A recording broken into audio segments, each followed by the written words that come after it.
अगर मेरे बारे में आप ऐसा सोचते हैं कि मैं मोदी की रखेल हूँ, मुझे बहुत लिख के दे रहे हैं आप लोग, मुझे बहुत कुछ बोल रहे हैं, मुझे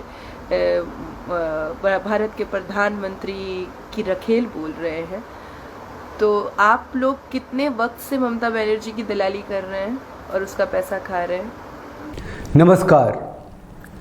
बंगाल में क्या सब हो रहा है छिपा हुआ तो नहीं है, लेकिन बंगाल में भारतीय जनता पार्टी ने क्या हासिल किया है ये आपको दिखाते हैं।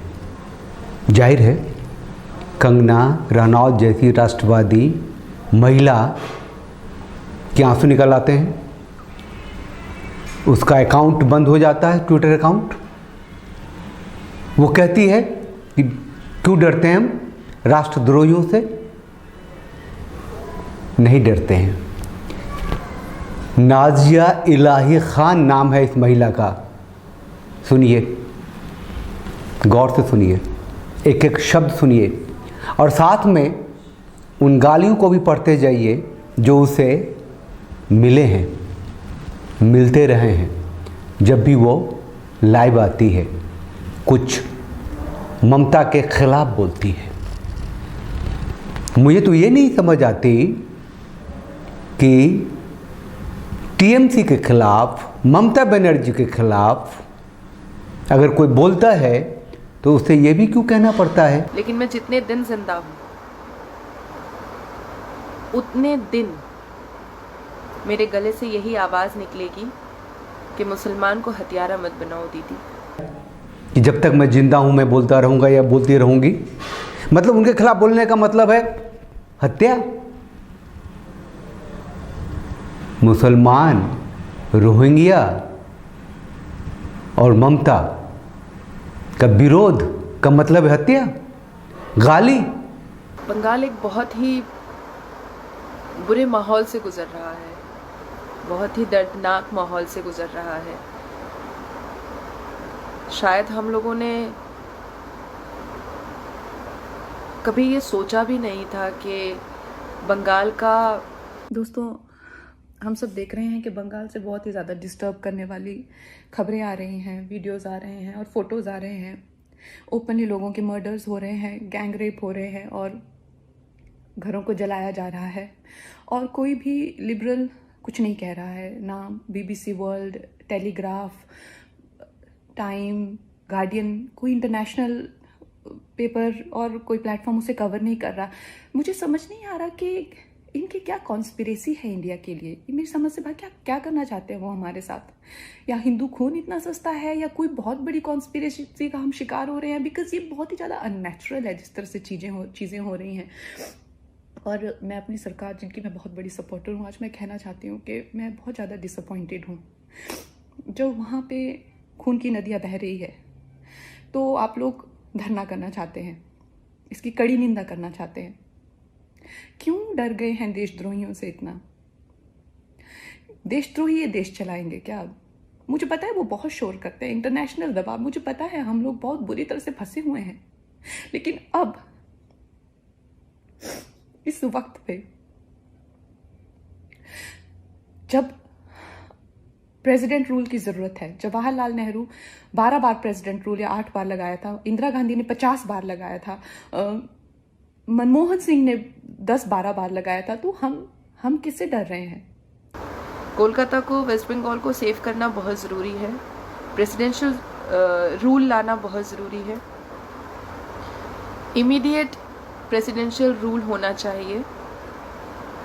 पश्चिम बंगाल में दीदी ने मुसलमानों को आतंकवादी बनाने की कोशिश कर ली है, गुंडा बनाने की कोशिश की है, हत्यारा बनाने की। मुस्लिम वोट आपको मिले हैं और आप मुसलमान वोट की वजह से आज दोबारा चीफ मिनिस्टर बनी है। आप मुसलमानों के मुस्तकबिल के लिए काम कीजिए दीदी। आपने तो मुसलमान के हाथों में तलवार, बम, गोली और बंदूक दे दिया है। ये मुसलमानों ने, ये जितने मुसलमान जो आपके भक्त हैं, जो एक ब्राह्मण औरत का तलवा और पिछाड़ दोनों चाट रहे हैं, ये एक्चुअली में कुरान बामायने पढ़े नहीं है। इनको पता नहीं है कि कुरान क्या बोलता है। ये मुझे गालियाँ दे रहे हैं, मुझे कोई दिक्कत नहीं है, देता रहे, लेकिन मैं अगर भाजपा कर रही हूँ और एक हिंदू प्रधानमंत्री एक हिंदू हैं और मैं उनके सपोर्ट में हूँ, तो श्रीमती ममता बनर्जी भी एक ब्राह्मण है, हिंदू ब्राह्मण ही है, कोई मुसलमान मुमताज़ बेगम नहीं है वो। तो अगर मैं एक हिंदू प्रधानमंत्री को सपोर्ट कर रही हूँ, तो जो सो कॉल्ड मुसलमान है, जो अपने आप को कह रहे हैं कि बहुत बड़े मुसलमान हैं, ये भी एक ब्राह्मण औरत का ही तलवा चाट रहे हैं, कोई मुसलमान का तलवा नहीं चाट रहे हैं ये मुसलमान लोग।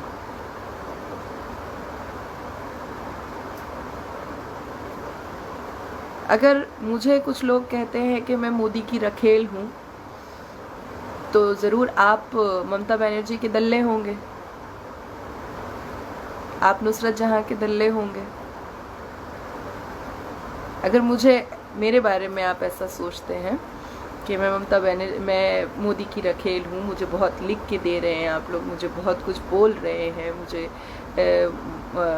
भारत के प्रधानमंत्री की रखेल बोल रहे हैं, तो आप लोग कितने वक्त से ममता बनर्जी की दलाली कर रहे हैं और उसका पैसा खा रहे हैं? मैं मेंशन करूंगी पूरे मीडिया के सामने, और उन सब के घर पे नोटिस जाएगी, और उन सब को चाहे कलकत्ता और पश्चिम बंगाल की पुलिस जितना सेफ करना चाहे कर ले, उन सब को घर से खींच करके मैं कोर्ट लेकर के आऊंगी। एक एक को घर के अंदर घुस के खींच करके मैं कोर्ट के सामने लेकर के आऊंगी। पुलिस जितना सेफ करना चाहे कर ले। मैं भी देखना चाहती हूँ कि गाली देने वाला और औरत को बेइज्जत करने वाला और औरत के लिए गलत बोलने वाला जीतता है या एक अकेली औरत जीतती है। एक के भी अगर पिछाड़ में ताकत है, थोड़ी सी भी हिम्मत है, तो सामने आ। ये जो हिजड़े जैसे जो मर्द होते हैं ना, जो सोशल मीडिया पे औरतों को गाली देते हैं, ये अपने घर में अपनी बीवी से मार खाते होंगे बेल्ट से। ये अपने घर में बीवी के सामने कुत्तों की तरह मुंह झुकाकर खड़े रहते होंगे। पश्चिम बंगाल का सबसे बुरा दिन 2 मई से चल रहा है। हजारों घर उजड़ गए, कई औरतों का गैंग रेप हुआ है, कई लोगों को मार दिया गया है, मर्डर किया गया है। ये गुंडागर्दी करके, हिजड़ों वाली हरकत करके इससे क्या हो जाएगा? तालियां बजाएंगे लोग कि अरे आप लोगों ने औरत को बलात्कार कर दिया,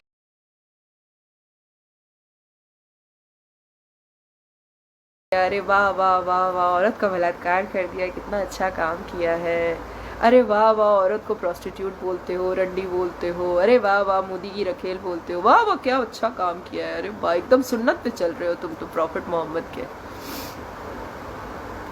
ऐसा कुछ बोलेंगे क्या लोग? मक्का से मदीना से कोई सर्टिफिकेट आएगा क्या? खुदा ने और उसके रसूल ने आप लोगों को ये राइट और अथॉरिटी नहीं दी है कि आप किसको मुनाफिक बोलें और किसको ना बोलें। आपको ये राइट अथॉरिटी नहीं दी है। 10 औरत को ताड़ करके गंदी नज़रों से देखने वाला इंसान और 10 औरत के जाकर के बिस्तर पे बीवी होते हुए गरम करने वाला इंसान दल्ला और हिजड़ा ही होता है। तुम गाली देते देते थक जाओगे,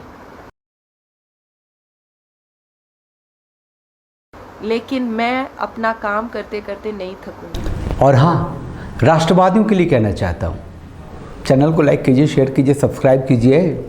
ये बहुत दिनों से 50,000 के आसपास घूम रहा है। चलिए अभी साथ मिलके बोलते हैं। भारत माता की जय, वंदे मातरम, जय भारत।